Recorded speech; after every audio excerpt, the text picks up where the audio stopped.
right, everyone, welcome back to the four Fab Fatties at this point. Still the four Fab Fatties. Episode 8 of their podcast, ED Looks Like Me. And we have about 33 minutes left. My guess is we're going to cut that a little bit short because towards the end they really just tend to get very rambly, trying to, at least the past couple ones that I've made it all the way to the end on, they've struggled to wrap it up. Roughly 30 minutes of this podcast we're going to review. So, without further ado, let's get back into it for this last part. I know, it's okay. Look at Rebecca. No, you keep going. It's okay. With eating disorders, we talk a lot about food, and there's a lot of talk around normalizing food and getting rid of the food processing and everything. But they have such Look little. at me. You almost broke her. I have to. You have to. She just talked about how she doesn't cry, she doesn't let people in, and you broke her. That hurt. Yeah. That statistic hurt. Yeah. I didn't know. Yeah. Yeah. Yeah. Oh no. Okay. Can you tell us more about what this week is? No, Yeah. I think it's okay. You know, when you said that, that's the people who died. It's not all the other stuff. I dated this guy a few years ago whose sister was in the deep throes of an eating disorder in college. Had a heart attack. Is no longer cognitively independent. Will be taking care of her whole life. And this is a young woman who had her whole life in front of her, was doing her thing. And so not only is it causing deaths, it's causing just a myriad of different outcomes, big and small, to everybody. And it's upsetting because one of the things we talked about is like no one gets untouched by this. Yeah. I don't think anyone gets to walk away from this episode saying, I haven't had some negative consequence from eating disorders. Yeah. From disordered eating, from diet culture, from how flippantly we fucking talk about it. The issue is that you guys are actually not treating it with nearly as much respect as you should. Because y'all are grouping fucking everything in. Everything that isn't simply eating whatever you want, whenever you want, with how much of that you want. You guys attribute that with disordered eating or an eating disorder. Which, one, I feel like the Fed acceptance community conflates those a lot. But two, choosing a moderate level of restriction, a mild to moderate level of restriction is not synonymous with an eating disorder. It's not synonymous with disordered eating. It's not synonymous with diet culture. And that's the thing. You guys are taking this and making it far broader than it actually is. This irritates me greatly, actually. And unfortunately, this lead in here, I don't remember 100% of where we left off, I'm realizing. So we're going to keep listening, get a little bit more context, and I will have more to say as we go. Right. And I'm mad. And I'm sad. Me too, girl. Yeah. Me too.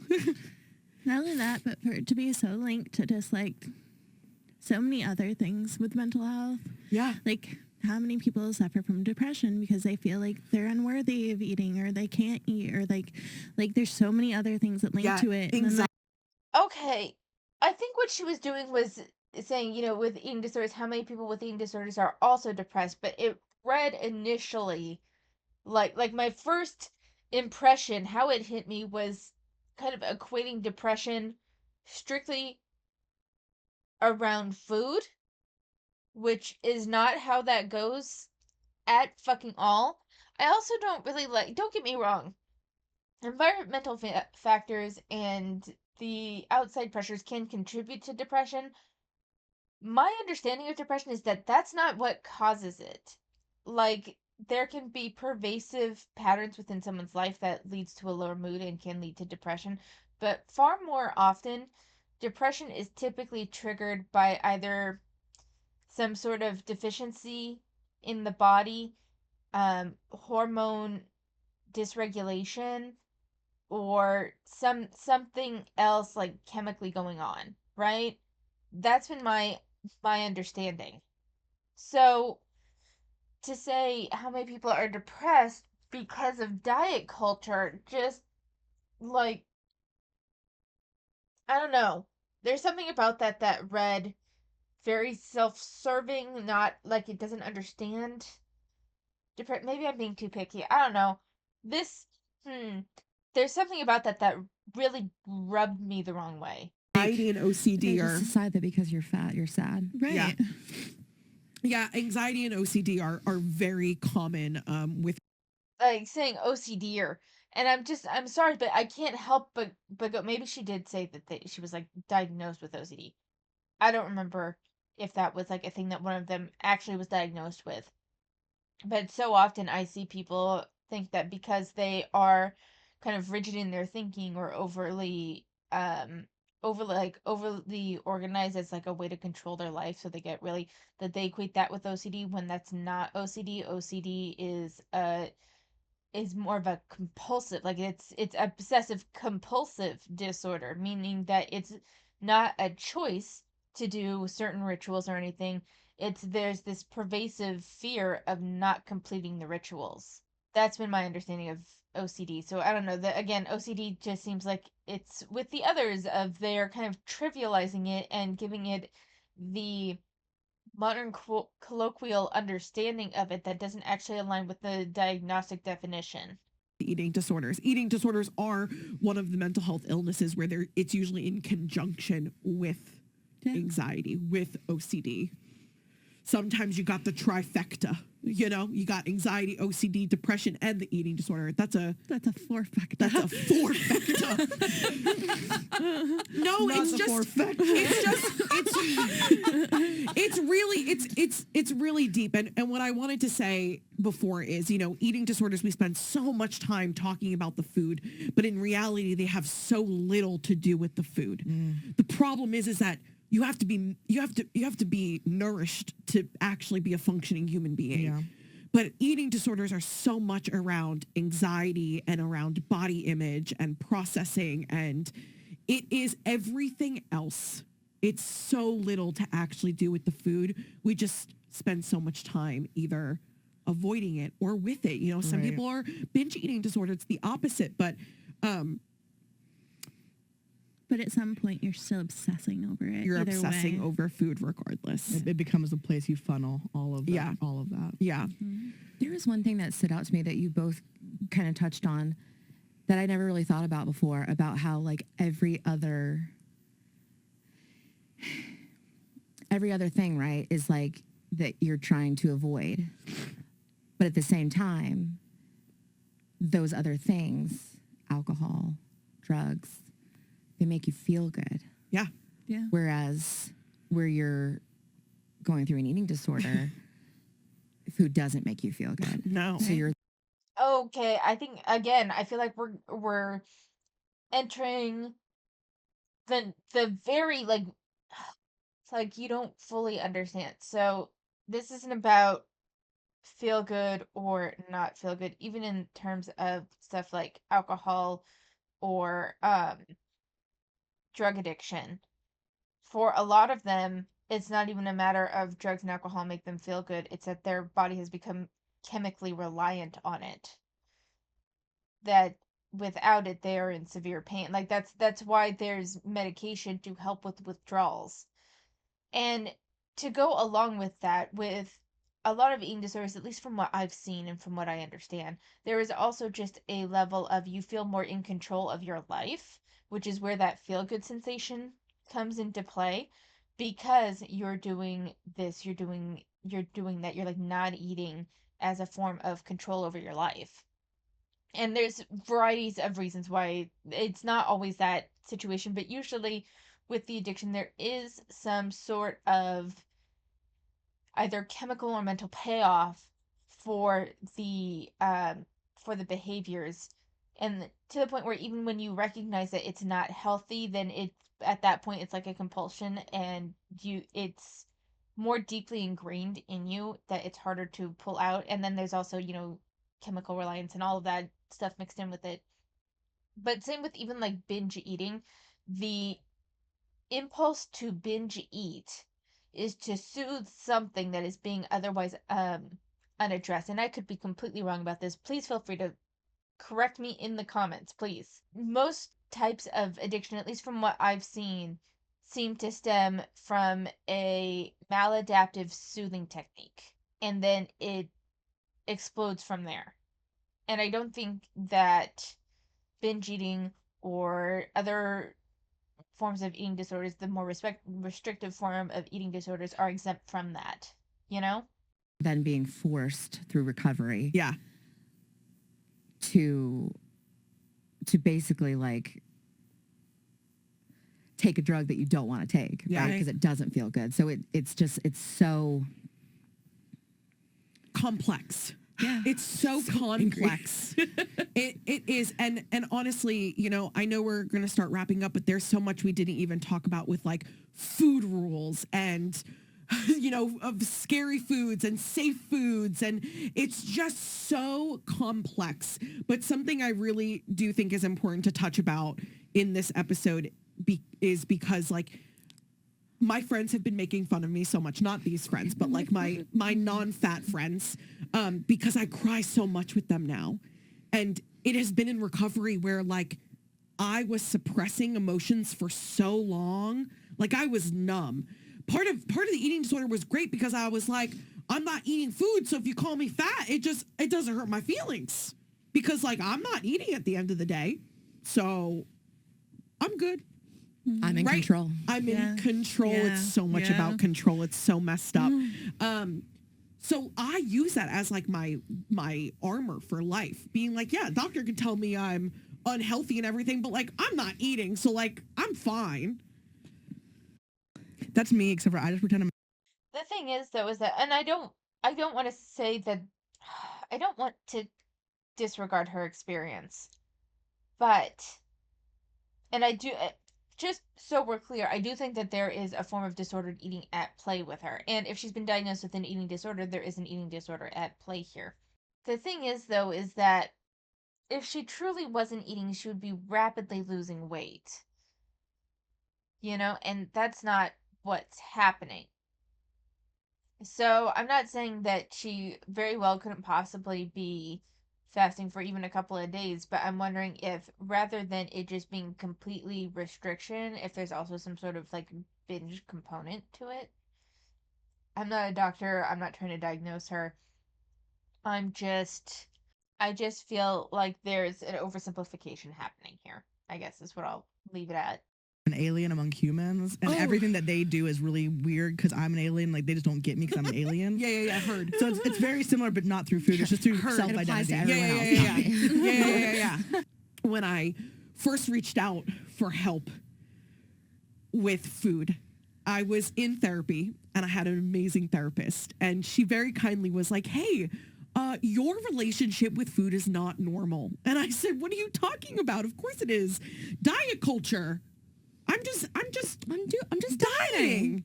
She's like, "Yeah, I think you should talk to someone about this." And I was like, I'm talking to you, girl. Right. So, and I'm the type of person, I was like, yeah, sure. So she gives me the information. I don't reach out. And she's like, keeps asking me. And I will be the person who will just do it to get you to shut up. Like if I do what you're asking me to do, will you stop asking me about it? Cause like, just stop. I'll do it. When I first started reaching out for help with my eating disorder, I was describing myself as not eating for as long as I could and then eating a lot of food. And they went, binge eating disorder. They looked at me and went, binge eating disorder, right away. Of course they did.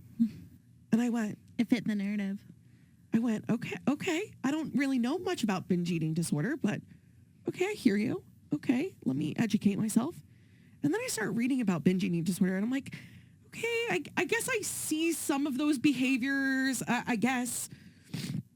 It wasn't until my first day in partial hospitalization program where you go during the day, but you get to go sleep at home. So it's like only during the day program. And they put breakfast in front of me. And I look at what they consider a normal meal, and I went, this is a meal? And they went, yeah. I went, have to eat all of this? What was it? I'm curious. It was oh God, it's been a minute. One of the go-to breakfasts at PHP was, okay, it was yogurt. I don't remember the serving sizes. fine. Okay, but it was yogurt. It was granola. One of my fats was chocolate chips, and then I needed a fruit, which I think was like an apple, bananas, like orange were usually like the go-tos, and then it was an additional fat, so like maybe like peanut butter to go with the banana or something like that. And I looked and I said, I need to complete this. And they said, yeah. And I went, oh, I think I need to redefine what I said was eating a lot of food. Because I was saying I didn't eat all day and then I ate a lot. Yeah, I ate a normal meal. I didn't eat all day and then I ate a normal sized meal and considered it binging, which is how disordered the eating was. Yeah. Huh. That's interesting. My only issue with that description that she gave, and again, I'm not trying to discredit her or anything, but she said she doesn't remember the portion sizes. That I think is like the biggest key component of any weight issue. That's certainly a big component of my weight issue. I struggle with portion sizes. I can eat a very balanced meal. I mean, I need to work on that a little bit, incorporating more veggies, that sort of thing. But I can eat a pretty balanced meal, but then I will go back for seconds on everything, sometimes thirds. Like that's that's the thing of because it tastes good, right? Like it's something that I'm working on. It's probably one of the things that I struggle with the most, especially like around dinner because it's the end of the day. I'm tired. I had a long day dealing with the kids. Especially at this point in the year because oh my God, the behavior issues are much higher, much more difficult, and everyone's fucking exhausted. And we are trying to make sure we're holding the kids accountable and everything, but it's really hard when they are fighting 3 times as hard as they did at the beginning of the year. And parents don't really want to deal with it. Not all parents. This is not shitting on parents. There's plenty of fabulous parents out there, but there are some parents where they're like, look, I'm tired. I just need them to do what they're supposed to do. And kind of like a you fix them situation. Not always, and I want to be clear, it's not always that way. This is for a very specific subset of kids, and it's just one of those things where because you're tired from all of the kind of managing that you had to do throughout the day, at least, and I'm projecting here because this is very much a me thing, but like I end up eating a lot more at dinner than any other time in the day because I think that my dinner signals like my time to start relaxing and not dealing with chores, not dealing with the students, not dealing with expectations, not dealing with rules, not dealing with all of the other things that I deal with in the day. And I think my dinner represents like that transition. And so I end up indulging far more. And that is what I'm trying to fix. So, what was my point? I'm sorry. I had a point and it's gone. And no one thought to question you And dig no deeper. one- That was it. Okay.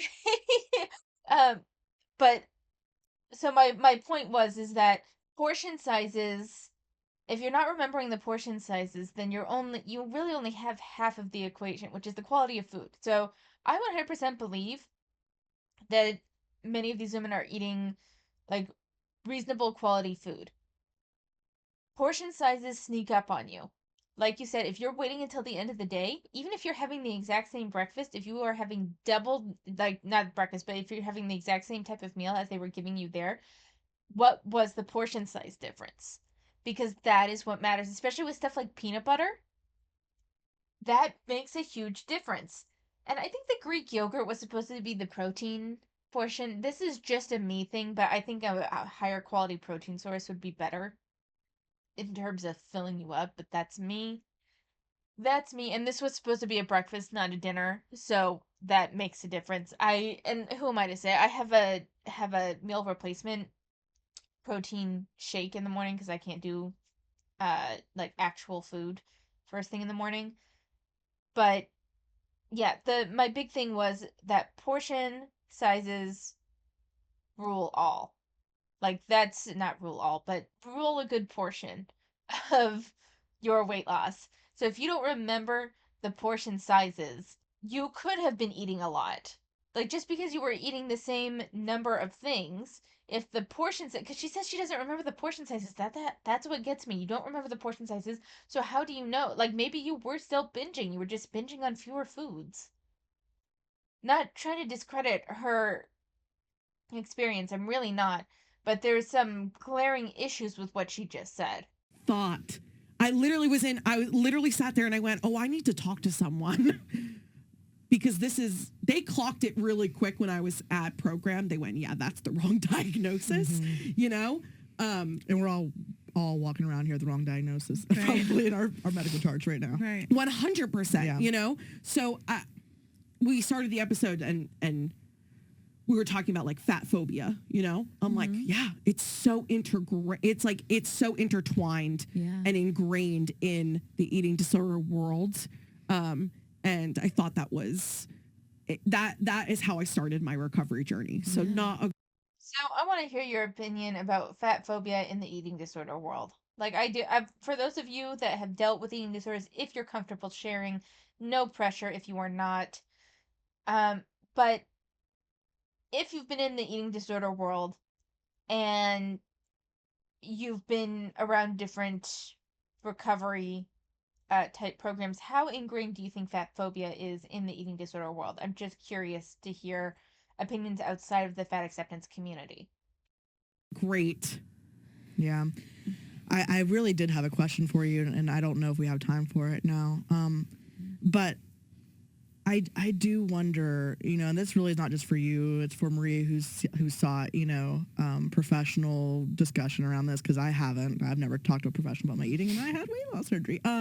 So, you know, That's wild. facts, yes. I guess I did see a dietitian twice, but it was much more like Twice. preparation for eating after, not what do you eat now. And so I know you mentioned that you were like one of the only fat people in residential, right? Yeah. And I'm just curious, like, what is it like being in treatment for eating as a fat person, either one of you, you know, in the office or with others who are also experiencing attempts or recovery work, you know? What is that like? Because I do think when people conjure the image of an eating disorder, it is what you said, the movie. Yeah. Underweight person. Yes.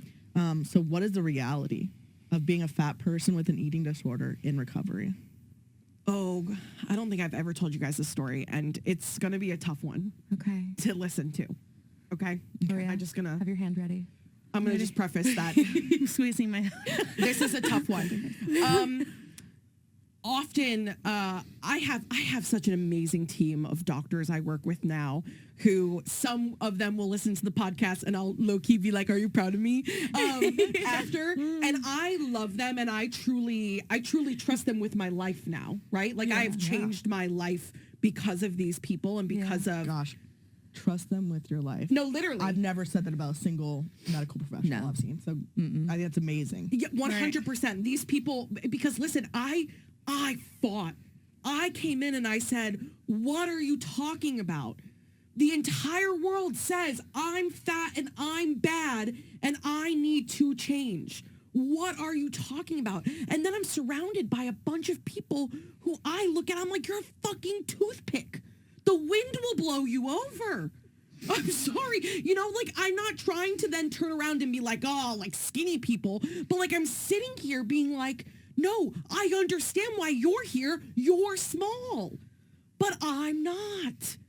So I was so angry and confused and frustrated. And I probably spent just months just challenging everyone. And they needed to go toe-to-toe with me. And the people I still see, they went the distance with me. They went toe-to-toe. And they came out victorious. And I ended up in residential treatment, you know? I joke all the time. I'm like, I've sat in enough, you know, sessions now to talk adequately about, you know, what my experience has been, but not enough to have a medical degree at this point. Yeah. So I talk a lot about in therapy the need to be seen. And this came up before. I got very emotional when this came up before because it's been the number one thing I talk about when people talk about diet culture and when they talk about, well, you just need to exercise and eat healthy. I feel invisible. My entire existence feels shaken. I just feel like it's the most hurtful thing you can say in my vicinity. And I know that I own those feelings, right? Yeah. So in treatment, I made a lot of amazing friends who I could really connect with about the manipulation and the need for control and the shit about food and the food rules. And I could connect with them about all of it. But I still didn't feel seen because I didn't get myself there. There was always that big disconnect where I just felt like I didn't ask for this. I didn't look in the mirror and say, like, I'm going to start. Again, no one asks for an eating disorder, right? But I just felt like there were so many external reasons for why, where. Okay, now that, see, that feels like you didn't feel seen, but I'm sorry, I don't think that you saw anyone else either. And so here's the thing. You think that you're the only one that had external pressures, like a lot of external pressures? A lot of now, granted, I've never had an eating disorder, so please feel free to correct me if I'm very wrong about this. But my understanding is that a lot of eating disorders are born from a sense of external pressure. Now they manifest in different ways. The point of the behavior can be very different. But a lot of I feel like what she's saying is that people had eating disorders because they wanted to be thin or something, and she had just I don't know what she's saying here. I'm glad that she corrected herself and that no one asks for an eating disorder because I was about to chime in and say, what the fuck was that? But I don't understand this. I had a lot of external thing. What do you think the other people had? Like, and here's the thing, you said you had a lot of external pressure, but if you internalize it, then it becomes an internal pressure. And here's the thing is that for all this diet culture talk that they talk about, and don't get me wrong, I think that it is more prevalent at younger ages because teenagers and young adults tend to take general bullshit that's said in the media or even on social media as a more pervasive line of thought than it actually is.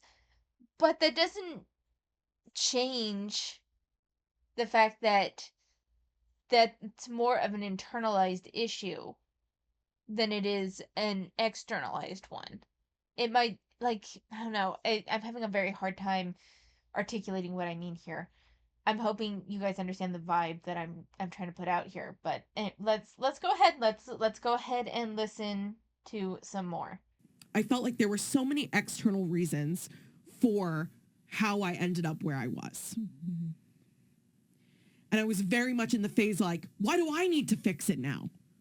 Right? All these people did this to me. Why do I have to fix it? I was so angry, right? So when people are around me. So again, though, like this was done to me when I'm not saying that it wasn't. I'm just saying that the fact that I guess what I'm saying is I think the fact that she sees it as this was done to me, but just from that phrasing, it sounds like what she's saying is everyone else did this to themselves, but this was done to me, which one is kind of a victim mindset a little bit because like there were external factors for everybody.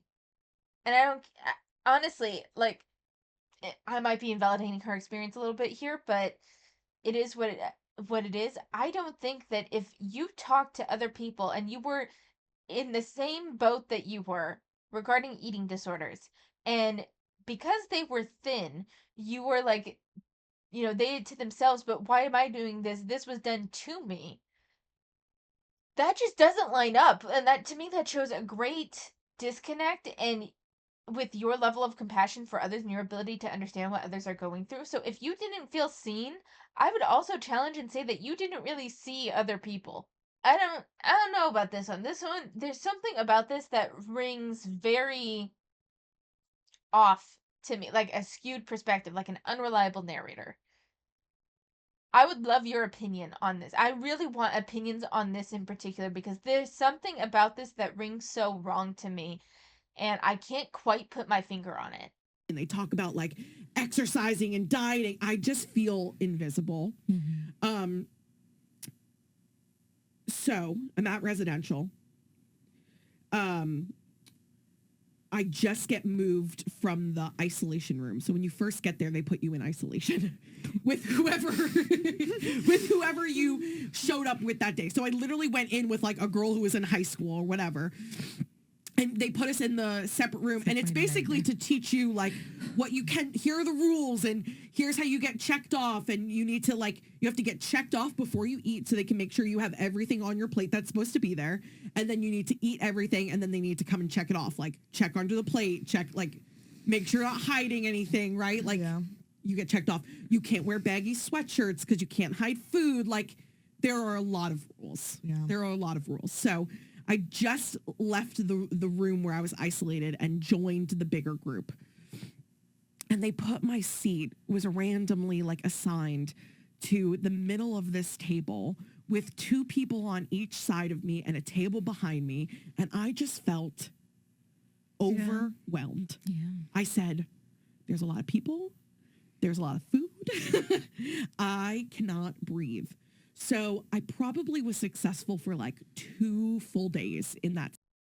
Okay, so I'm actually going to give her some credit there. I don't like this is its own thing that I'm not going to go into the background on, but I really don't like having a feeling of being trapped. Like that's a big thing for me. So being in the middle with two people on either side and someone directly behind me would grate on me as well. Um, I don't I understand kind of understand the feeling of overwhelmed. I think for me it would be slightly different. It'd be less overwhelmed and more closed in, almost like a claustrophobic sort of issue. Um, Although not quite claustrophobic because I don't have a problem with the small space. I have a feeling I have a problem with the fact that it's harder to get away. That's where my issue would be. But I will give her that. I think that I understand that feeling of struggling being in the middle and feeling surrounded. I understand that. Seat. And then breakfast came one day and I went, not happening. And I literally just got up and walked out. It's not funny, okay? It's not funny, but I did. I just got up and I walked out. And they're like, Alyssa. And I'm just like, see you never. So I literally just kept walking. They're calling my name. I wouldn't turn around. So one of the counselors runs and catch up. And she's like, what's going on? I said, girl, I can't do it. There's too many people. There's not enough space. I feel like I don't fit in the chair. I feel like I'm taking up the food. I just was word vomiting. I honestly cannot even remember, but I do know I just word vomited 100 things of why I was feeling overwhelmed. And I remember she was like, okay, well, would you feel better if you sat in a different spot? And I said, I don't know, maybe. What if we got a different chair? I said, I don't know. What if we did this? I don't know. I left that conversation with that woman being like, why are you asking me so many questions? I don't know. 24 hours later, I go back to the dining hall.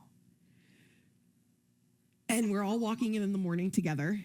And there is one gigantic chair with padding just sitting there. I hate it. No one talked to me. No one asked me. No one said anything. And it was just there. Okay, here's the thing. If that's how you felt in the moment, I'm not going to necessarily criticize that because when we're in unhealthy mental spaces, we see enemies everywhere we look. That's a thing that can happen. On reflection, do you understand how they tried very hard to meet you emotionally? You said it felt like too much. You felt like you didn't fit in the seat. food in front of you. You're one of the bigger people in that space, I'm assuming. Like, they were trying, and while it may have been imperfect, because I don't understand what the issue was with the having the big chair with padding. We'll hear what they say and why that was an issue, because I'm not really understanding that at the moment. But I would hope that, here's the thing, efforts are being made, and if it's not the type of help that you want, and it is not the type of help that you are able to receive well, I understand that. I do. I think some credit should be given to the staff for trying to meet you where they were. If it's wrong, if it's a miss, that's okay. You can be like, yeah, this isn't what I wanted. This isn't helping me. Conversations with the staff at that point, totally like something to be had. I think even though and my issue isn't with her reaction at the time, because if she's in recovery, she's having to do all these uncomfortable things at that moment. You just there is a little bit of there's a combination of things. There's a little bit of a regression where we do kind of regress when we're in that position where we are kind of being treated as children. You have to there's these authority figures kind of dictating our behavior and what we are and are not allowed to do. That's already putting us in a more of a childlike position. So a little bit of regression, especially to like a teenage sort of realm, is not necessarily unreasonable. It's not healthy, but I think it's a fairly natural reaction. Also, when you're being forced to do a bunch of things that go against what you have been doing, what has become your natural rhythm, having some pushback on that and being generally irritable and uncooperative, I don't think is unreasonable either, or at the very least not unnatural. That's part of the reason why the staff is there to communicate with you. It For me, the issue isn't her reaction or necessarily even her behavior at the time. It's that in reflection of it, she is still condemning them. I'm hoping that there's some she put some things like, I think they were trying or something within this, but if she doesn't, it's really unfortunate that she doesn't see that she had even mentioned that she was complaining that the seat felt too small for her, so the staff is trying to meet her there. Like, in the moment, if you take offense to that, it is what it is. Like, I do understand that, but on reflection, with you where you are now, how do you not see that, yeah, that was like a major miscommunication, and I know that they tried, but they really missed the mark? They can both try and mean well and miss the mark at the same time. Those two things can, and maybe I feel this way because like this has happened so many times with kids where I do something that is trying to help them, that is trying to create like a firm boundary for them to achieve something, and it misses the mark. And I had a kid recently cry because I didn't realize that telling him, hey, I want you to try to put something down on this paper and I'm going to check back with you in 5 minutes, because I was doing a rotation of different kids. Having that timer, even though it was just there weren't any hard and fast rules attached to it. I just wanted him to try to put something down on the paper. And if not, I was gonna sit there with him and walk him through it. But having that timer really upset him. It was not like, I learned timers aren't a thing for that kid. It works for some of the other students because they need that kind of little bit of pressure to propel them into action. That was not this kid. Best of intentions on my part, truly. It was a best of intentions situation. It missed the mark. And so I don't know if it's that my experience is what's coloring my view here. Um, but I have such a struggle with them kind of demonizing it when I genuinely think that the staff was just trying their best. And this is how I created the piece, the world's largest chair. I created an art piece when I was in art therapy based around this literal event. And I went, wow. And that was the moment where I said, I will never be seen here. Like, I will get what I need here and I will do what I need to do. But like, they will never see me. Here's the thing. I'm not saying whether they saw her or they didn't. That's very much a personal reflective piece that I am not going to go into, but I honestly, from what I'm hearing, I think they genuinely tried to see her. Maybe they failed, but I just don't like None of this that she's saying felt malicious or neglectful or callous. At you try your best, and no, it's not always going to land. And there's some people that just like her that just won't feel seen. I guess like it's unfortunate, but I don't know. I don't like that this is all being placed like the employees were bad people or just didn't get it and didn't want to. I think I from what I've heard from the story that I've heard, I feel like they genuinely tried. You know, there's a lot of things in treatment that are not great for fat people. You're supposed to get weighed every morning, right? And it's really for people who are underweight to make sure that they're gaining and not losing. And there's a rule that if you lose weight, you have to drink extra supplements, but that doesn't apply to fat people. But you still had to weigh every morning? I still had to weigh every morning. I still was on blind weights. I didn't know my weight. I know it was fluctuating. All right. New goal for the poor Fab Fatties is we're going to start recovery centers for strictly for atypical anorexia. Yeah. I'm very angry right now. Yeah, I know. It's a Well, here's the thing though. Oh god, this is okay. So if you're eating strictly what they're giving you, that means you're probably not snacking as much as you were outside of this clinic. And if you weren't like dangerously underweight to begin with, it's reasonable to assume that their eating plan might cause you to lose a little bit of weight. Now, the big thing is, are you like you losing drastic amounts of weight? We're talking 10, 15 pounds in a week or something like that. That would be a sign for supplements to be administered or something. But if it's like 2 pounds or something over the course of the week, when you've been eating these regimented times and all of the foods being checked off, then that's not necessarily a sign for concern because it could just be that you are just naturally eating less than you were before. And because you're eating at more regulated times, you're not going back and eating a ton of food later. But for those of you, but for not for those of you, but for those that have like the typical anorexia where they are dangerously underweight, there is no reason why eating all of that food at spaced out times would cause them to lose weight. If they are dangerously underweight, eating regular intervals with like a set amount of calories per day should cause them to gain weight at least a little bit over the course of the week. If they are losing weight, then that means they are sneaking something somewhere, most likely. Like they're sneaking food out, or they're throwing up, or they're doing something that would cause them to not gain the weight that they desperately need. So, like, this is a difference in managing the needs of the people that you're treating. I don't know. I just seemed odd to me. lot of feelings. It's a lot of feelings. And it's one of the reasons why. I'm good. Are you? It's one of the reasons why I was so happy to have the space to talk about it with you guys, because it is who I am. Like, this is who I am. Like, all of these lived experiences have changed who I am. Yeah. Right? Like, diet culture and my eating disorder took away my love and joy for dance. I haven't performed in years. You know, it just like robs you of everything happy and joyful. So There was one thing that you stopped yourself from saying, like halfway through your sentence, and I'm not going to make you finish it, but I'm going to finish it for you. okay. You started to say, "I take up too much space," Yeah. and I think that that is such a universal thing for fat people.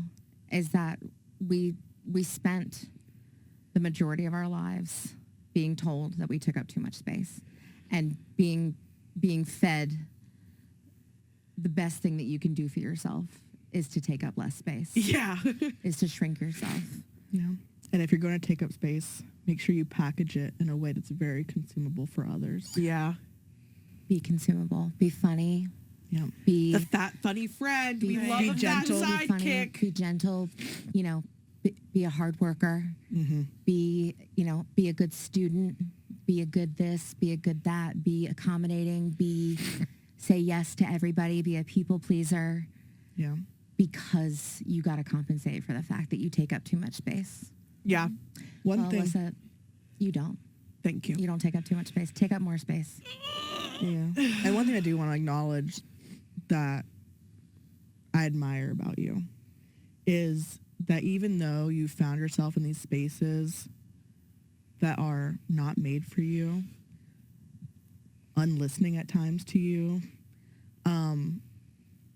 you continue to advocate in those spaces anyways. Yeah. Like you're gonna speak, you're gonna help Renfrew, right? Yeah.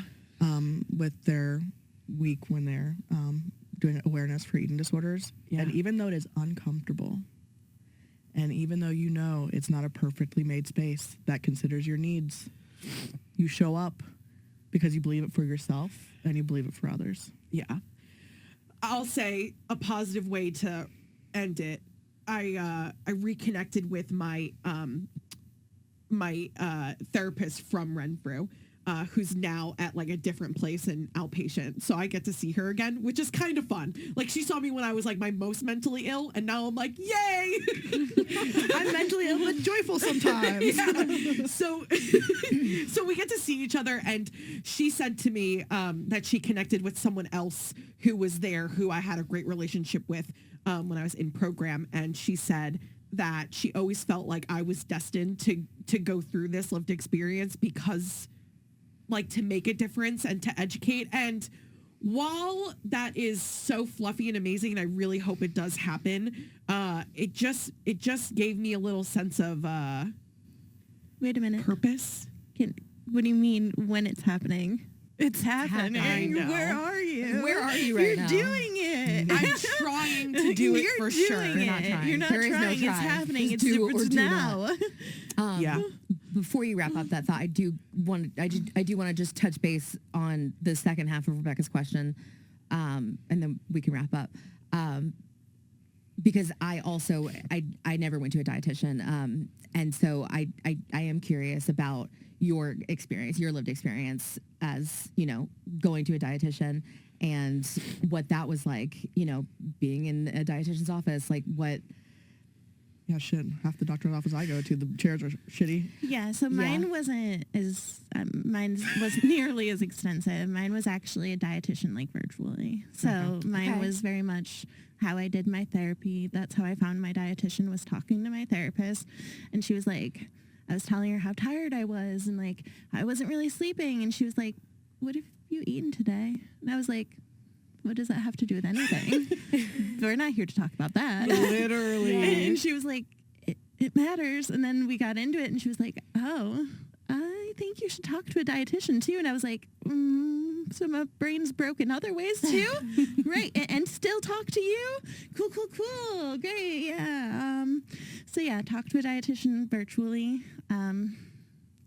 Again, it was very challenging, and it was still that very much back and forth tug and pull of like, what does this mean? Because this is not what I've been taught my whole life. And then being very excited about it and taking it back to my parents and being like, you know, like, look, I'm doing this, and I'm things are like, it's great. Like I'm learning, and I'm growing, and I feel good. And then it's very much the, okay, you'll lose the weight, then you'll be better. You'll finally do it. And it just felt so unseen. So unseen. And I felt like they weren't hearing what I was saying. It wasn't about, you know, oh, something might be different about you. Like, it still had to fit the preconceived notions.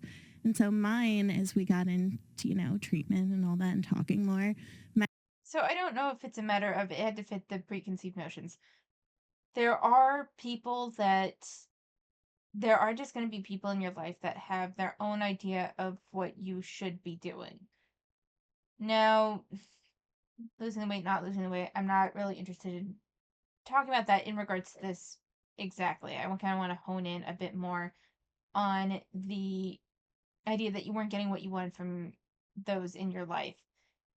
There's just a chance, and this is a thing with fat acceptance people, some people are just, they need to learn that some people are just not going to understand your perspective.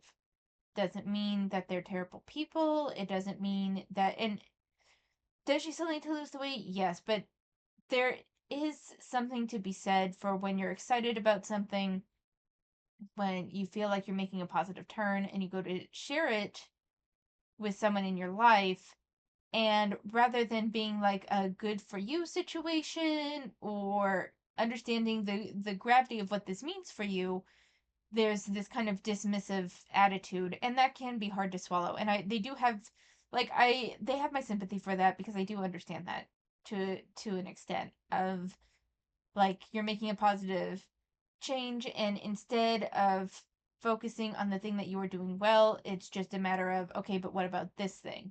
Like, even if that was like on your list of, I'm working towards this, that kind of unwillingness to celebrate the progress that you have made can still sting. And they do have my sympathy for that purpose, because that's hard. I don't think that it's necessarily a preconceived notion. I think it's their own personal checklist for your life, especially if it's your parents. And, you know, unfortunately, you're just going to have to kind of make some decisions about what you share with them. Then, if they're not giving you the response that you're looking for, and this isn't the most ideal situation, but there are going to be people in your life that no matter what you do, it's like, well, but what about this thing? But what about this thing? But what about this thing? And like, you can't, it never seems to be enough. There's a lot of goalposts moving. Then you kind of have to decide how much energy you want to put towards that relationship, you know? Mine was very much on the disordered eating side of things. And I'm going to phrase it very specifically. I have restriction and binging, and it's a cycle. And it's not a binge and restrict cycle. It's a restrict and then binge cycle. And so it's not a matter of I'm eating so much because I'm fat and that's what you do. No, I'm literally not eating at all until I take it anymore. Cannot take it. Then I'm like, okay, we're just gonna have a little something. Okay, but that's still binge eating disorder, isn't it? Like, regardless of whether it's restrict and binge or binge and restrict. And the reason why I say this is because that one biography from the, was it Nickelodeon or Disney Star? I don't remember which. I think it was Nickelodeon. Where was iCarly? What channel was iCarly on? Anyway, the one that says I'm glad my mom is dead. She went through her narrative, like her experience, not narrative, but experience with binge eating disorder, and for her it was the same thing. Like, she wouldn't eat, she wouldn't eat, she wouldn't eat, and then she would completely binge eat. So it's two sides of the same coin, in from my understanding. And then the floodgates are open, and then it just goes downhill, and then my black and white thinking kicks in, and I'm like, this is all or nothing. Fucking go for it. And then you do overeat. Yep. And maybe just like you, maybe my idea of overeating, air quotes, is different.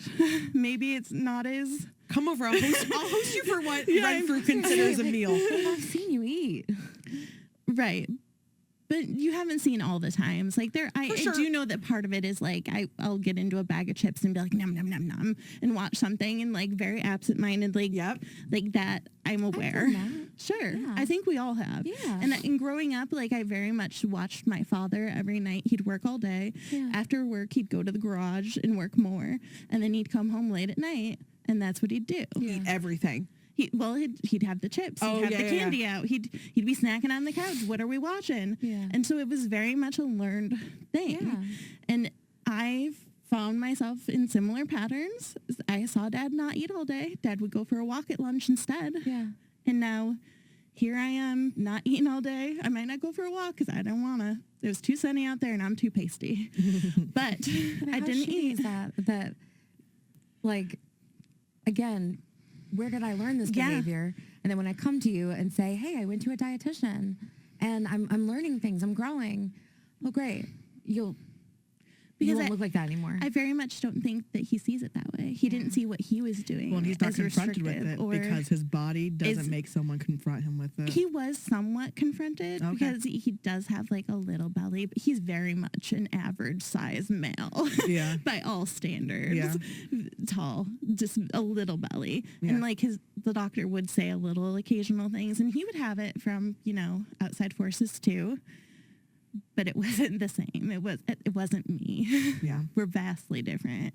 And so for me to just be like, oh, I saw this somewhere. This was something. It was going to my grandmother's every, morning because my parents had to go to work. And it was like, I didn't want to eat in the morning. And grandma insisted I eat something. So she'd give me cookies and cocoa. Like, so I thought that was breakfast. Mm-hmm. Like, how's that not breakfast? And it can be breakfast. There's nothing wrong with that. Mm-hmm. But it's taken me a long time. Well, I mean, I don't know if I would say there's nothing wrong with cookies and cocoa for breakfast. I do think that that's like not a good idea. I do think there is a little bit wrong with that if that's like your everyday. But I will say she does have some sympathy from me for that because I do think that I think a lot of what you're given as a kid and what's presented as normal for you as a kid in terms of meals and that sort of thing it's hard to break. And sometimes you only kind of adapt within what you learned and you don't really break free from it. And sometimes it's not so bad. Like for me, we weren't breakfast people at my house. Like, you first get up, no one wants to think about food, so we always had protein bars available, and or either it was a cake or a donut or something sweet. As an adult, I've been able to break free from the sweet part of it. I don't have cake for breakfast. I don't have sweet things for breakfast. But instead of protein bar, because so many bars eventually started coming out where it wasn't whey protein, it was soy, which I'm allergic, well, not allergic, but intolerant to. So I shifted to a breakfast shake. I'm very happy with it, but if I had grown up with only sweet things as my breakfast, I could see how that would be a very difficult transition. To get to that point and 100%. realize that that's an okay breakfast if that's all you can manage that day. Yes. But it's also very much of I still don't want to eat. So it's one of those things though where it's like that's an okay breakfast if that's all you can manage for that day. If it's just a once in a while sort of thing, yes. If not, then something needs to happen to like subtly shift. One of the things that I've been working through, and for better or worse, some of you might have a problem with this, but I do talk to Chat GPT sometimes when I'm trying to get over my sugar addiction, trying to stop eating so many like chocolate bars and candy. And Chat GPT actually gave me some really useful advice of swap out a chocolate bar for one of the mini protein bars. So I tried doing that, and then like I had tried to replace candy and stuff with fruit and it wasn't working, and Chat GBT kind of explained to me that just the sugar, because it's all carbs alone, won't work because the candy and the chocolate bars also have a bit of fat in them. And so adding some fat to your fruit will make it more satisfying to your brain. And it actually worked. Pairing it with some sort of almond or peanut butter or something with my berries and my fruit has helped tremendously. And on days when I don't have fruit readily available, I usually keep fruit in my house, but every once in a while towards the day before um grocery shopping, like I have hardly anything. So I do have like mini protein bars to kind of satisfy that sweet tooth, and it's working. It's been like half a week, but right now it's seems to be like a good transition for me. So when it comes to eating only like cake and cocoa and like the high sugar stuff for breakfast, if that's all you can manage, I understand that, but you can still like pre-prepare something that's easier to, and I say pre-prepare very loosely. There's no real preparation that has to be had. It's just have something else in the house instead of cake or cookies or breakfast like sweetbread sort of thing. Put a sweet protein bar available or some berries and peanut butter or just something that isn't just sugar. Something that is very easy to grab and not think about. Um but that isn't just highly processed sugar. That it's the you don't have to go from eating cake and cookies and stuff for breakfast to making sure you have eggs and bacon and toast and some sliced avocado and some veggies in there and a little bit of fruit. Like, you don't need to make this whole balanced thing for breakfast. If like you're not a morning person and it's hard to manage that, that's fine. But you can make other things available to make it slightly easier for yourself, you know? And how much longer do we have left of this? Because I'm at like an hour. Okay, we have 5 minutes left. So I don't know if we'll get through the full 5 minutes. Once they start wrapping up, we'll stop. But we have a few minutes left. I want to hear just the rest of what they have to say. I don't want to start. I don't want to start Yeah. because I don't know what that means because I'm afraid every time it's going to be a binge. Correct. And so it's still very much black and white. Yeah. Yeah. Good days and bad days. And Yeah. It's wild to me how you two have such completely different experiences, but you both felt so alone, whereas you were alone and almost isolated around loved ones, and you were alone in an entire recovery center. Yeah. Yeah. Yeah. I think that's what, I mean, that's what mental health is. Yeah. All of it's feeling alone, feeling unseen, feeling unheard. Yeah. Feeling that's what it does. Your brain tells you that you're alone and that no one will ever understand you ever. Mm-hmm. And so you do these things and you just try and make it better. And what can I do to make myself fit in? Yeah. And I think that, is one of the universal things, universal experiences of living in a fat body is just feeling so unseen, feeling unseen and unheard. Feeling too seen. Yeah, it's one of the While other. simultaneously feeling unseen. Yeah, Yeah. because you Exposed, but not in the you're safe way. exposed and you are. I do feel like we are the only. We're like the Community? We're the last community that it is still okay to publicly mock us. Still socially. Oh my fucking god. Holy victim complex Batman. Are you fucking kidding me? And this is where they lose me. Like, I have a lot of sympathy for some of their struggles, and while I think that it's lacking a certain level of insight, I do have compassion for them for what they were feeling at the time. At the same time, to reflect on all of that and to say, we are the last ones, it's okay to victimize, because that's essentially what they're saying. It's like, are you fucking kidding me? Like, really, are you fucking kidding me?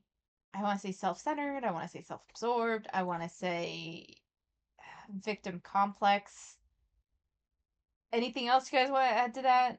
Acceptable. Socially acceptable that you can. Well, yeah, Allie, it's in the name of health. You can Yeah. mock a fat Look girl. how unhealthy we are. We're all care going to about die. You can mock a fat girl on a Sunday and you can show up to your job on Monday and have no consequences. Yeah.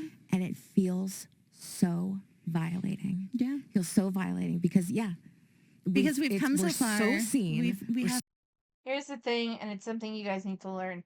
You cannot control how others behave. You can only control your reactions to it. So if you are trying to force people to behave in a certain way towards you, it's probably just not going to happen. I'm sorry. A lot of people are set in their ways. They aren't willing to even attempt to have compassion for you. And honestly, to a certain extent, also, y'all take any level of compassion that might be due to you and you're like, well, it's not enough. We need to have this and this as well. So like on top of you just not being able to control other people, you guys are also rather demanding. so visible, but at the same time, I'm not allowed to say what the fuck is wrong with Right. you. but you Because then I'm just but an angry you can't fat say so girl. many other things Yeah, because you'll get canceled immediately. But you tell immediately. but you I'm say terrified anything. to say the wrong thing on my own fucking podcast. Literally. But meanwhile, fuck. Okay, that just is you not being able to deal with the internet. If you are so scared of what you say on your podcast, then either you can't stand by what you say, or you are unwilling and to take criticism because you're putting something on the internet. You're going to get criticism. I still get criticism, and a lot of it is valid and something that makes me kind of stop and reflect and think. Some of it is bullshit, as I'm sure for them some of it is bullshit. But like you can have like if you're going to be online, you have to be able to accept a level of criticism because everyone has an opinion and a lot of people, especially on the internet, are going to share it. And if you're putting something out there, especially something as controversial as what you guys do, because and you're like it's controversial to want um basic human dignity. No, that's not what we're talking about here. You want an extraordinary amount of understanding without giving an ounce in return. And that's what it boils down to me. Like with this, for me, the thing that struck me most was the chair thing that really affected the one girl. I'm so bad with names. That affected the one girl like really bad. And the fact that you are reflecting on that and you can't extend an ounce of compassion to the employees that really, I think, genuinely tried their best for you. You can't even entertain the idea that maybe what they did was simply misguided but good intentioned. And yet, you demand all sorts of understanding on your part, even when you are blatantly wrong. That is the issue. Your feelings, man, gets to just, Yeah. keep showing up on YouTube. To kind of bring us full circle, I did want to share from Alliance for Eating Disorders. I really started us off saying that, eating disorders and diet culture affects everyone. Disordered eating affects everyone. And some of the statistics Alliance for Eating Disorders put out was 22% of children and adolescents have an unhealthy eating behaviors that could lead to or indicate an eating disorder. More than 29 million Americans will experience an eating disorder in their lifetime. It's a lot of people. Yeah. It's a lot of people. I hope that, one of the things that people really take away from this episode is that anyone can experience an eating disorder. It doesn't have anything to do with what they look like. You can't tell what type of eating disorder they have by looking at them.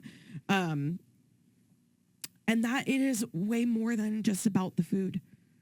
It's complex. It is very complex. And if anything we spoke about today resonated with you on a really deep level, we do have some resources. All right, so they're wrapping up. I think that's all I really need from them. There's like 2 minutes left. We're gonna leave it. Honestly, for my final thoughts, like here's the thing. I have some compassion for them because I do think that they genuinely struggle. I think that perhaps and I'm willing to even acknowledge that they didn't feel seen, but my big issue is that they may not she may not have felt seen, and I can understand that and I can respect that. And I can compassion for that. But the fact that they reflect and all they see is what did not fit for them in that moment without considering the intention of the people around them.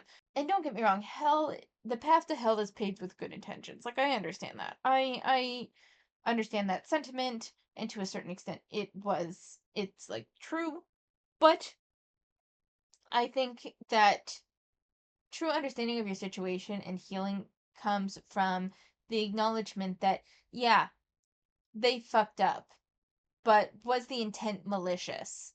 And even if it wasn't malicious, it doesn't necessarily heal things. Like I'm not saying that. Oh, it wasn't intended to be malicious, so therefore it's fine. That's not what I'm saying. I'm saying that you can acknowledge that it still hurt you, but that it wasn't meant to hurt you. I'm so not good at articulating this, but I hope you guys get what I mean.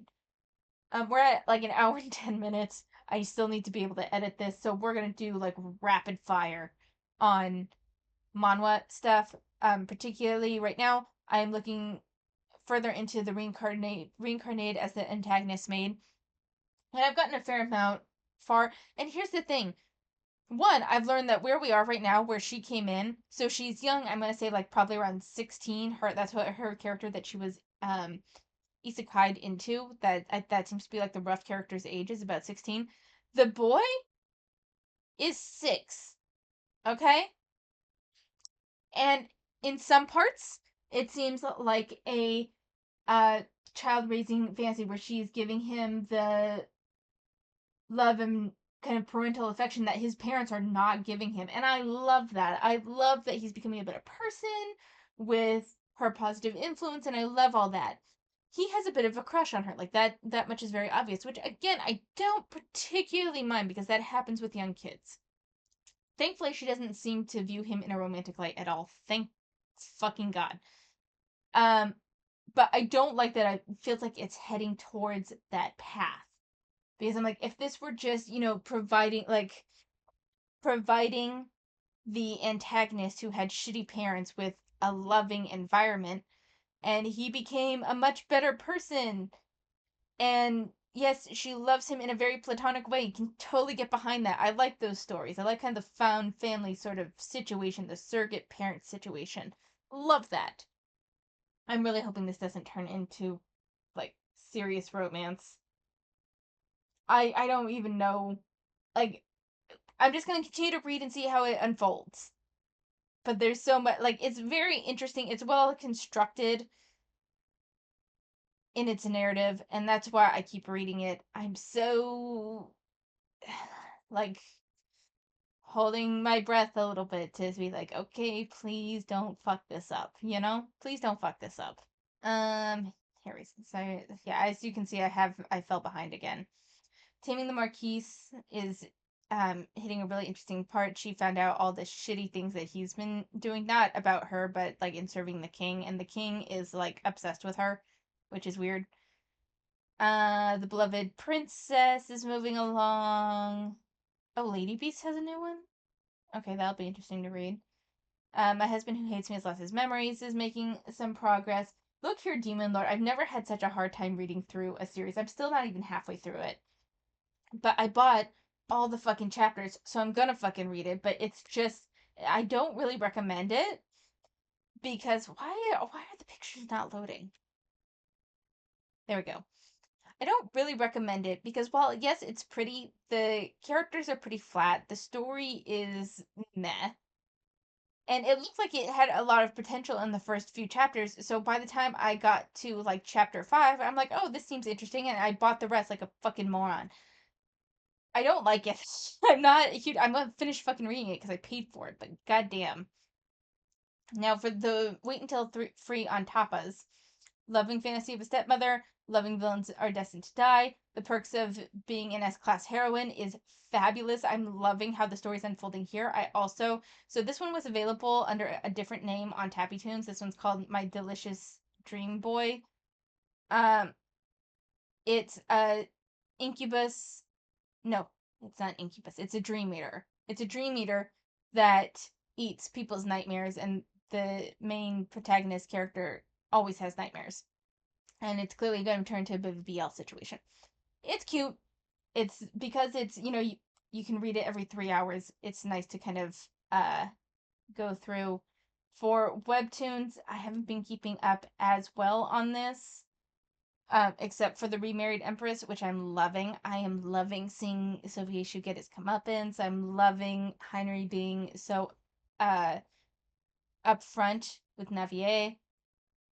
Just all of it. I love that. So, yeah, I have to cut this short now, though, because this is going way over time. But thank you so much for watching. Take care of yourselves, and I will see you next time.